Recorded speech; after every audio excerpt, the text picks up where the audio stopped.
there are a bunch of reports out from mostly like left-wing forms of higher education that are coming out looking at ICE data. So like UCLA has done some research on this. An entity called the Deportation Data Project has done some research on this. And they're putting out pretty regular updates about ICE arrests across the country and also deportations, what kind of people, where they're being deported to, whether they have criminal convictions besides or wanted for crimes besides just immigration offenses, etc. So all of this is being pushed out now. And so as a result, you're going to start to see a ton of news stories about it, where they're looking at this data, they're writing a news story about the data, and they're putting it out there. The question is, are they doing their own research into the data? Are they making sure that the data is complete and paints an accurate picture? Well, if you're the Seattle Times, the answer is no.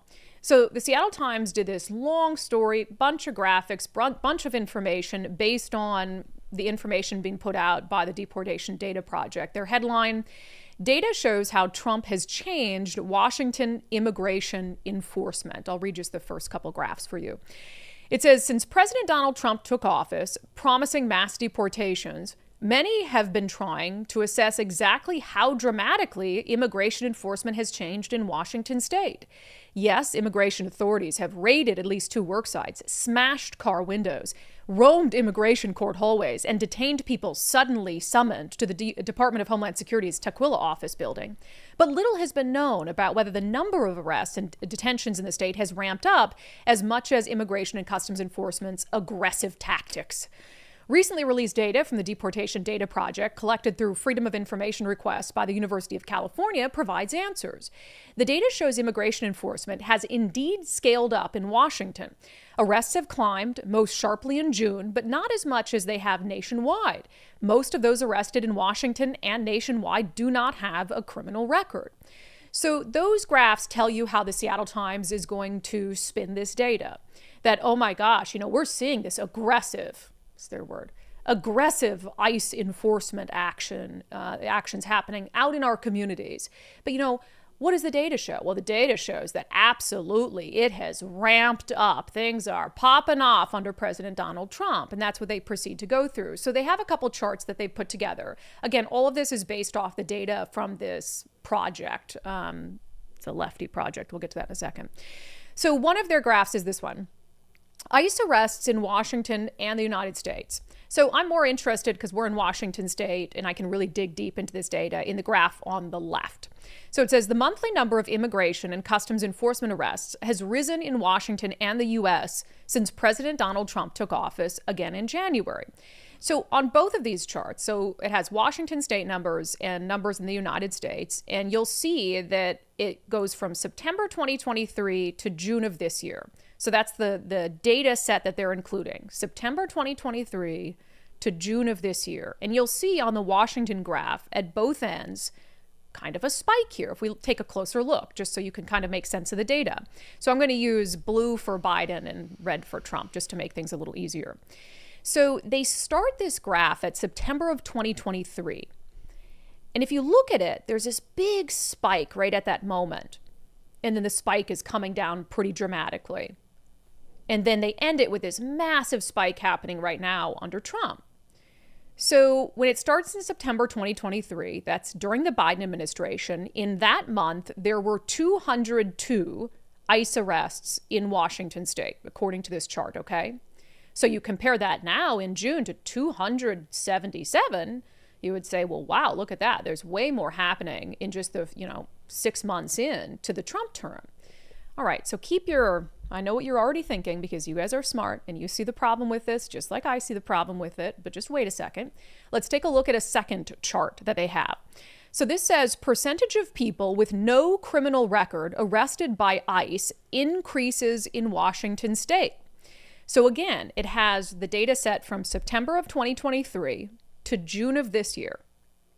And it has broken it down by percentage for each month between those 2 points in time, the percentage of people arrested by ICE who had some sort of criminal conviction or pending criminal charge, and then no criminal record. And if we break that down, let me just sort of highlight a couple key areas. So remember the last graph I showed you where it was spikes at the beginning and the end. So take a look here. So let's look at the areas around those spikes. So September 2023, that's where it begins. But look at the percentage of these ICE arrests under Biden during that month that had criminal convictions. Almost none. Only 14% during that period. During that month had criminal convictions. 85% had no criminal record. So that chunk of time there, fall of 2023 to the end of 2023, the Biden administration is carrying out ICE arrests against mostly people who have no criminal record. They just are in the country illegally. So then you compare that to January 2025 to current in June, and Trump hasn't even met that number yet. So for instance, June, which is that big spike you saw in arrests, 31% had criminal convictions, 57% had no criminal record. So you might look at that, and if you read the media and everything, like right now, they're suggesting, and did in that Seattle Times article, that Trump is out there basically rounding up people who are, their only crime is coming into the country illegally. And it's true that more people being arrested by ICE in June of 2025 under the Trump administration did not have an actual criminal conviction or criminal record. But again, you look at September 2023, much worse under Biden there. Only 14% had a criminal conviction. 85% had no criminal record, right? So you guys are already going to kind of see the problem here and the selective data. But I want to put those side by side before we dive into it. Why do you think they're starting this at September 2023? Why do you think that's where the data starts and they don't go back further? Especially when you're seeing in the chart about Washington State and ICE arrests, you're seeing that that was during a period where there was a big spike going on. And it seems that they've cut off the first half of that spike, doesn't it? That they started at a time when it was starting to go down under Biden, when ICE arrests were starting to decline under Biden. Because a big spike like that, what's on the other side of that spike? Are they hiding something from us? And then similar with the number of arrests that ICE is carrying out and whether people have criminal records. You see, the worst time for Biden, if you consider deporting people who just came across the border illegally, bad, I guess, in September 2023, 14%, only 14% of ICE arrests during that period of the Biden administration had criminal convictions. And that's sort of a trend. So why would they cut it off right there? What happened before that? What happened in August and July and June? So if you saw that like I did, your spidey senses were probably going off. Have they selected the most kind of opportune period of time to be able to make the Trump administration look bad? Now, an innocent explanation might be that they took these numbers from the Deportation Data Project. And the Deportation Data Project says it has obtained a new release of nationwide individual level immigration and customs enforcement ICE data, now covering the period from September 1st, 2023 to June 26, 2025. So this is the data this Deportation Project looked at. And of course, they're out of, California higher ed. So maybe the Seattle Times is just lazy. That's, I think, the most innocent explanation is they just took the data that this Deportation Data Project compiled for them, and they didn't have the time or the energy or didn't really care to look back any further to understand, hey, why are those spikes? Why are those spikes? Why are we cutting off data at those spikes? So why don't we do that? Why don't we do that for them, okay? Let's see what was going on pre-2023, pre-September 2023, okay? So we already know those two peaks that they included in their reporting. June of 2025, 277 Washington State ICE arrests under President Donald Trump. In September of 2023, 202 WA State ICE arrests under Biden. That's the information that they showed you, right? So you would say, oh, things are much worse under Trump right now than they were in September 2023 under Biden. But when we look back at publicly available data that ICE publishes on its website, here's what you would have seen if the Seattle Times didn't start that graph right at the tail end of a spike under the Biden administration. In August of 2023, this is for Washington State, or rather the Seattle sector for ICE. 259 arrests. So it was even higher. July 2023, 267 arrests. June 2023, 298 arrests. So now we have a single month that's even higher than this spike we're seeing under Trump right now.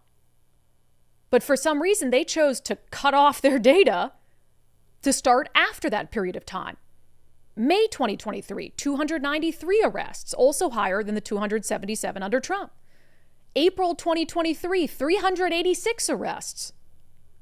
March 2023, 413 arrests. In fact, for almost the entirety of 2023, per month, ICE arrests in the Seattle area of ICE, the Seattle sector for ICE, under Biden, monthly, it was higher, in some cases much higher, than the spike that we're seeing under President Donald Trump right now. But you don't know any of that if you read the mainstream news, if you read the Seattle Times, if you read the data that was collected by the Deportation Data Project, because they cut all of that out and started after a spike was already cresting for Biden. Now, do you think they did that innocently?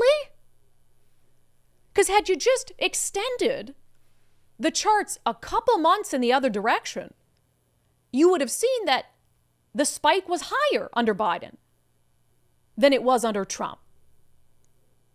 So do you think that's innocent? I don't know. I know the legacy media enough to know that if they saw that data, they probably made a decision not to publish it. And if you go even further back during Biden's time in office, you would see there are months that are far greater for ICE arrests than what's happening right now under President Donald Trump. For instance, 2021, let's go June of 2021 was one of the biggest spikes I could find. 527 in 1 month. Now, I want to make one sort of note that the ICE data goes by areas of responsibility, AORs. So this is the Seattle area of responsibility, which includes, as you can see, Oregon. And we're not clear on whether the Seattle Times bifurcated Washington State from Oregon or whether it just said this is Washington State, but it was the Seattle area of responsibility. But as I'm comparing the data back in the charts, Seattle Times with what ICE has, if it's different, it's only by a few arrests. It's not by very much. But this is under Biden, June of 2021, in the Seattle area of responsibility for ICE, 527 arrests. If they had charted that spike would have gone off the chart compared to where this spike is under Trump. And then if you look at if you're watching the show, there's a graph that's orange and blue on the right side. And what that is the blue is criminal convictions. The orange is other immigration violators. So the orange is of those 527, almost all of them were people arrested by ICE who didn't have any criminal convictions. And isn't that what they're screeching about under President Donald Trump right now? And only a small percentage of the ICE arrests under Biden during June of 2021 in the Seattle area of responsibility for ICE, only a small percentage were arrests of people with criminal convictions. Is this not what they are screeching about right now under President Trump? Well, it's not. It's actually much worse. If you're mad about ICE arrests, and you're mad that ICE arrests appear to be favoring people who only have immigration violations and not criminal violations, why weren't you screeching in June of 2021? When arrests here were through the roof of people. And I'm actually kind of embarrassed for Trump having looked at this data. Turns out Biden was doing better than him. Turns out under Biden, at certain periods of time, ICE was actually arresting far more people, including more people who were just here on immigration violations, at least in Washington State. And this took almost no time at all, a couple hours before the show, to look at those initial graphs from the Seattle Times and to say, man, that's awful suspicious that they're starting their data set when it appears that a spike is just coming down from Biden. And anyone with half a brain would look at that and say, let's look at the month before that, and the month before that, and the month before that. Let's see if this horrible, awful spike we're seeing under President Trump was matched at any period of time by President Biden. It wasn't just matched, it was exceeded exponentially. And look, will Trump get there? I'm sure. I think Trump is only ramping up. I'm sure we're going to see numbers in the 500 or so arrests in Washington state per month. We're only 6 months in.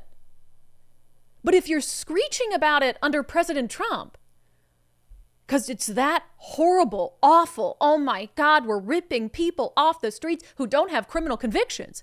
If you're truly mad because you think it's wrong, well, where were you in 2023 in the summer months? Where were you in the summer of 2021? When far more people in our state were being arrested by immigration and customs enforcement than they are right now. Now, I think the reason people weren't screeching about it back then is pretty clear, because they didn't realize. Why didn't they realize? Because outlets like the Seattle Times didn't care to report on it. They're only reporting on it right now because it's all political. Because Orange Man bad, Orange Man evil, Orange Man racist. And so you have this collective groupthink, and oh my gosh, the numbers must be horrible under Donald Trump. Look at everything that's going on. So they're pushing a narrative. And I think reporting on it now is just fine. This is a promise Trump has made. He's made a very big deal about going out and rounding people up and deporting people from the country. It's journalistic to look at where are the numbers. How many people are being arrested in our state and other states and across the country? How many of them have criminal convictions, et cetera, et cetera? That's journalism. That's fine. It's when you're selective about it, though. It's when you didn't do it for Biden, when you should have. It's when you select a piece of data that will allow you to keep pushing the narrative you want to push, because God forbid if you went back a few other months during the Biden administration, it would have told a completely different story. So there's really only two options for the Seattle Times here. The two options are they're lazy and they just took the data that this project put out and they just said, hey, here's what's going on. They're either lazy or they knew what the data showed if they went back a few months and they decided that it didn't fit the political narrative. If they were to show their readers in Seattle that far more people were being arrested here by ICE per month in 2023 under the Biden administration, going back to 2021. So are you just as mad at Biden now? You should be. If you're not, then you're a hypocrite. And meanwhile, where are we seeing most of the sort of angst, right? I thought there was a really interesting, actually, can we show this first, Nicole? There was a really interesting map that they showed that actually kind of surprised me, honestly, in this deportation data project. And it's kind of color-coded, and it has arrests per 1,000 non-citizen residents. And this is for that same period of time that they've been focusing on. So this is February to early June of 2025. So this is just under the Trump administration from February to June. And the darker the red, the more arrests that are happening. The lighter, so the yellow, the light yellow, the fewer arrests that are happening by ICE under Trump. What do you notice? The West Coast has some of the lowest numbers of arrests of non-citizens under Trump. But where do you hear the most screeching from? The West Coast. Look at that. The numbers are incredibly low. In Washington, Oregon, California, even in New York, the high numbers, they're in the deep South. Louisiana, Mississippi, Alabama, Arkansas. Now, there's a couple reasons for this, I think. I don't believe we have smaller numbers of illegals. No, I think it's easier for them to hide here. I think our state policies have made it, because of sanctuary policies, that it's really easy to sort of blend in with U.S. citizens here. And they don't cooperate with ICE, so you don't have local police handing over illegals to ICE. So I think that's a big part of this. And then in the deep South, in the red states, they're like, oh, Trump wants help rounding people up. By all means, let's do it. But isn't that fascinating? That if you watched the news or read the Times, you would believe that ICE is arresting like thousands of people a day here. It's just not happening. We have some of the lowest arrest rates for ICE in the entire country. It's wild. And then you get people like Katie Wilson, who might be the next mayor of Seattle after the results of Tuesday's election. And of course, one of her key talking points, despite these low arrest rates, is we got to fight back against ICE. I think we need to be really active at challenging what ICE is doing on every front we can. And obviously being ready in the case of Trump trying to call in the National Guard or whatever, federalized National Guard, be ready with those lawsuits and challenging that as much as possible. And we can, learn from what's happened in California on that front, obviously. It's, it's not a surprise because, of course, in the West Coast, they're going to focus on anything that means they don't have to focus on the actual crises here. Homelessness, crime, affordability, substance abuse, all of the crises they created that they can't blame on Trump. We can't focus on that. So let's create this big whole production around ICE when we have some of the lowest ICE arrest rates in the entire country, because that's what people want to hear. And then, we can just say Trump's to blame for everything and distract people from what's actually going on. And then, at the same time, we do have the federal government talking quite a bit about sanctuary jurisdictions in states like ours and states like Oregon, and saying that they are going to ramp up. I mean, they've been saying they're going to ramp up enforcement in sanctuary jurisdictions. So maybe our states won't be this light yellow for very long. Maybe soon we'll be deep red. Tom Homan was talked about this quite a bit, talked about it again yesterday. Is the administration considering any federal action in Portland, where we see Antifa besieged one of the buildings there for over a month now and assaulting and attacking journalists on the ground? We'll see about that. I'm going to Portland. Yeah, he's going to Portland. You keep saying you're going to Portland. We haven't seen you yet. And he also says that he's going to Seattle. But so there's a ton of focus and obsession and energy on what's happening in these sanctuary jurisdictions where ICE arrest rates are actually pretty low and where they were much higher under Biden at many points in time during the Biden administration. And as I said, I actually think that that's not great for Trump. Biden was doing it. Trump is doing it, but he's talking about it quite a bit. So maybe it's more noticeable and maybe their tactics are different. Like they said, they're going into immigration courts and a lot of what they're doing is very, very public.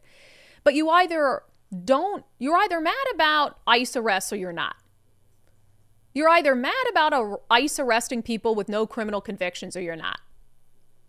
And if you're mad about it because it's happening right now, then you really ought to do some introspection, because you should have been mad about it when it was happening in 2023, 2022, 2021.